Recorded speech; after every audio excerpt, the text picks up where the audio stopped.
Faith Wood, author and professional speaker, inspires and captivates minds across the world.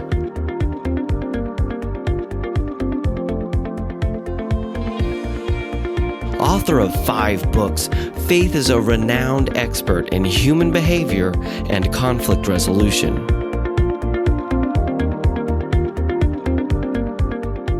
If you knew something, could have known something, ought to have known something, should have known something, ought to have seen it happening, said something about it, and chose not to, then you are still called.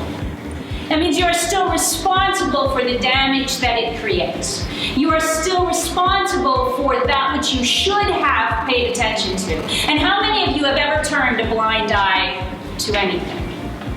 Just think about those times when you heard that tick, tick, tick in your car, and you thought, oh, I'm sure it's nothing. Or you have that moment when you have a child, a teenager, who's telling you a story, and you know that somewhere along the way, it is likely to be untrue. And yet you agree and accept it anyway, because sometimes isn't that just easier? Sometimes things are happening and we're so focused on the bottom line of what we need to get done that we're refusing to participate in the other things that are happening. And when you think about project management, in project management, isn't it true we have basically 3 objectives? I need it done on time, on spec, and on budget.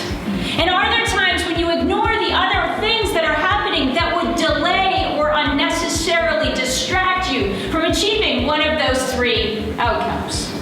And when that is occurring, that is when we enter the world of willful blindness. Think about Kodak cameras. They had a belief that they were conducting their lives around, and that was that consumers would always want film. Because they believed intrinsically that film was here to stay forever, they put a strict patent on the film. They put a very loose patent on the camera. They said everyone can build the camera, but they must buy the film from us. And they thought it would set them up in perpetuity. Except it didn't happen, did it? If you have a horrible experience at something, if you think you can't do something, does it not color your willingness to do that activity? Yes. So what are those things that happen in our world that have created much bigger fallacies, different beliefs? You know, there was a time when we thought the world was flat. Then the sailors came back, and we couldn't believe it anymore. It was a time when we thought no one would ever drink bottled water. Why would you pay for something that you can get from the tap for free? So what if everything that you believe to be true today, in your life, in your business, right now, turned out at the end of this presentation to be untrue? What would you do if what you thought was no turned out to be yes? And if there was one thing that's kind of limiting you, holding you back in your projects or holding you back at work, just one thing, can you think of it? And think, if I didn't have that belief like I had with math, if I didn't have that belief, what would I do?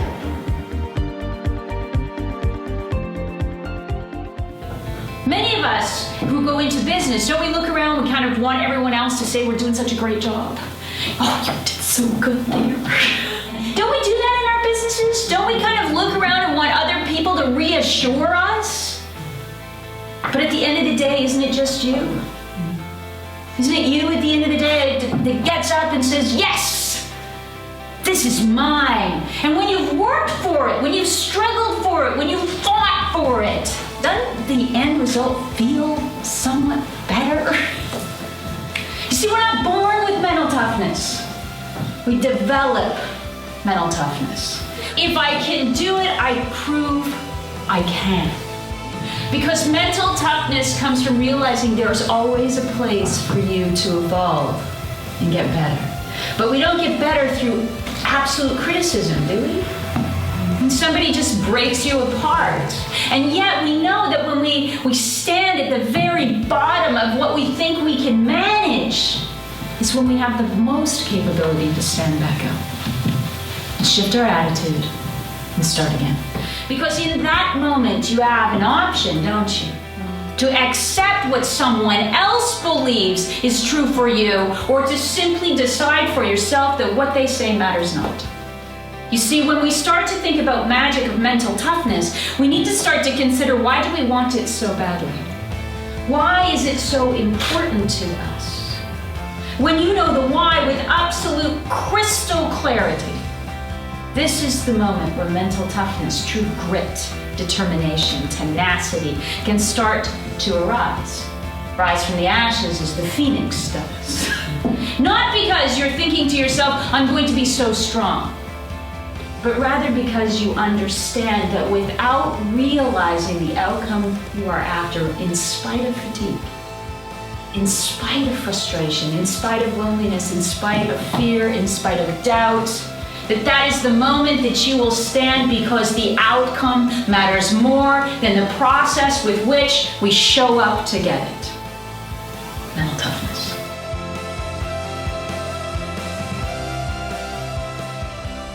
You see, willful blindness doesn't happen always on purpose. Oh, sometimes we're looking away. We tell ourselves the stories, don't we? It won't matter if I say something, no one will hear it anyway. I don't have the influence, I don't have the power. I'm not responsible for what happens here. I'm not responsible for what happens here. You see, we only look at the things that we want to see. When it comes to what our brain is aware of, it is looking only for what it already knows or believes to be true. That is the evidence which we discover all around us. And when it comes to willful blindness in our careers and in our businesses, we need to think about those moments when we have entrapped a sense of belief that may be limiting us from expanding our horizons, innovating in some fantastic or fabulous way. We have to consider what the damage that's being done when we choose to look away, when we choose to believe a restricted point of view and simply negate stepping up or stepping out. Think for just a moment and jot down, what is that one thing, that niggly little voice that sits at the back of your head that tells you it can't be done? Not this time. No one will listen to me anyway. The audiences aren't ready. Think about that, just one thing. There are probably a dozen. And then this weekend, ask yourself, am I open to finding contrary evidence? Am I willing to see something else? Am I open to learning, to absorbing, instead of thinking, did that, done that? It didn't work before, it may not work now. And if we're not willing to live on the edge of what's possible, how do we inspire others to live on the edge of what's possible? What is the cost of unfulfilled dreams, unfulfilled potential, opportunities to be amazing? Can we afford it? You see, people who challenge the status quo, they give us lights. They give us presentations. People who are willing to do things different than anyone else has ever done them before are willing to stretch. You see, to break out of a box, out of that box that we built for ourselves of true comfort. Sometimes, many of us are very lucky, we step right out of that box. But then we drag that box with us like luggage. So afraid to let go of what we believe is so comfortable and safe and secure in the moment. But I'm just going to keep this with me like Linus's blanket and the blankie that we use to cover our heads when it gets too dangerous, too uncomfortable. If you think airline fees are expensive, imagine lost possibilities.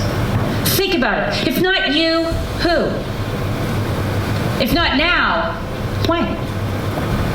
And if this moment isn't the moment, when will be? You see, if we're going to break out of any boxes, if we're going to break out of any beliefs, If we're going to break out of willful blindness, turning away when we should be watching and noticing and absorbing and intaking, then we need to think about what we need to be more aware of. And it starts with us, does it not? Our experiences say, don't take the risk. And yet, as small children, if we never took a risk, would you ever learn to walk? We'd still be carrying you today, right here into these rooms. But our experience is a lousy teacher. It convinces smart people that they have everything it takes, that they were just lucky.